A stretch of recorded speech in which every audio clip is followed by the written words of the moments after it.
Known affectionately as the coffee pot, the RTX, Rapid Thermal Exchanger, is a low-tech device that draws blood into the hand, cools it for 3 minutes, then circulates it back to the organs.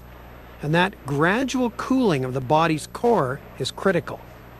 The buildup of temperature is a limiting factor for an athlete's ability to perform. What we do is pull the heat out, we reduce the buildup of internal heat, and it enables them to perform longer. Meet Robert Weir, head coach of Stanford's track and field team. He's a 3-time Olympic athlete in discus, gold medalist in the Commonwealth Games, and a former pro football player.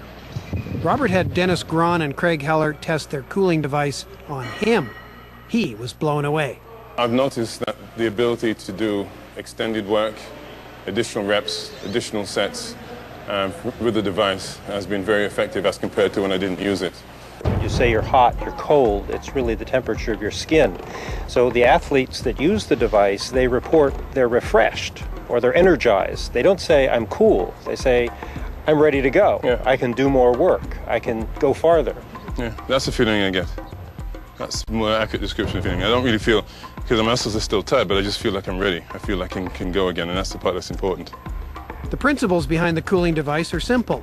The hand is inserted inside a vacuum-sealed chamber surrounding a metal cone. Circulating water cools the hand, and that cooler blood is sent back to the core organs. Robert has been exercising quite a bit, and it's hot out here. His body has accumulated quite a heat load, so his core temperature is elevated. What is happening is the blood which is flowing into the palm of his hand is being cooled by these radiator structures in the hand. That blood is going back to the core of his body and cooling from the inside out. Now, for someone who has been active, the blood flow is going preferentially to the muscles that have been exercising. So it's actually a differential cooling. You're cooling where the heat load has accumulated. The discovery of these radiator structures in the blood vessels of the hands was the pair's eureka moment. When this initial discovery was made, we were astounded. So that the discovery, I think, that's important is to a large extent muscle fatigue or exhaustion is due to the rise in temperature of the body. We don't know if it's the rise in temperature of the muscle that's critical or the rise in temperature of the nervous system, but fatigue to a large extent with heavy work is due to the rise in temperature. If you pull that heat out of the body, people are capable of much more work. Using an infrared camera, the hot spots on Robert's skin are visible. The lighter the area, the hotter the skin. As you can see, it's Robert's hands, or radiators, that seem to be generating a lot of heat. To test this concept further, Craig and Dennis had a hot room installed in their performance lab, where athletes like this one exercise to raise their core temperature.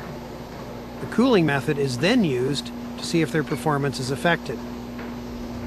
Last year at age 43, after training using the CoreControl, Robert decided to test his conditioning. He entered the world's strongest man competition. He placed third. The next oldest competitor, 27. In all honesty, this device, when you're training at your peak, this device allows you to continue to train to maintain that peak and sometimes help you find a new peak.